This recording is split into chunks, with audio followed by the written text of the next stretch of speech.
तुला बदलायचं आहे, पण नेमकं काय बदलायचं हेच कळत नाहीये का? हे शेवटपर्यंत ऐक, कारण इथूनच बदल सुरू होतो. स्वतःवर प्रेम करायला शिका, समस्या स्वीकारा आणि ज्या दिवशी बदलाची सुरुवात केली तो दिवस रोज सेलिब्रेट करा.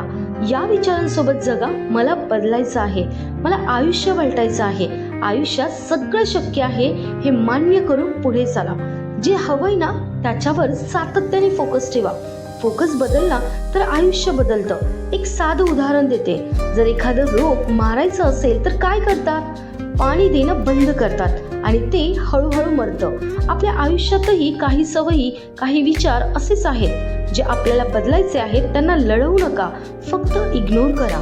मग आपल्या वाईट सवयी सोबतही तेच का नाही? आणि आपल्या काही सवयी, काही मर्यादित बिलीफ त्यांना दुर्लक्ष करा. आणि ज्या गोष्टींना तुम्हाला जास्त करायच्या आहेत, ज्या चांगल्या आहेत त्याच्यावर फोकस वाढवा.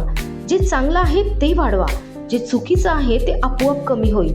आणि मग कुणीतरी विचारेल, जर मी ते दाबून ठेवलं तर प्रॉब्लेम सॉल्व्ह होईल का? पण प्रश्न चुकतोय. आपल्याला सगळं सॉल्व्ह करायचं नाही. ज्यामुळे आजपर्यंत काहीच मिळालं नाही त्याच्यावर फोकस का करायचा? जे हवंय, जे पुढे घेऊन जाणार आहे, फक्त त्यावर लक्ष ठेवा. बस इथेच बदल सुरू होतो. आता माझा प्रश्न तुझ्यासाठी, आजपासून तू कोणत्या सवयीला इग्नोर करणार आहेस आणि कोणत्या चांगल्या गोष्टींवर जास्त फोकस करणार आहेस? कमेंटमध्ये एक शब्द नक्की लिह. आजपासून माझा फोकस बदलतोय. आणि हा व्हिडिओ सेव्ह कर आणि त्या व्यक्तीला शेअर कर जिला खरंच बदलाची गरज आहे, पण सुरुवात कुठून करायची हेच कळत नाहीये.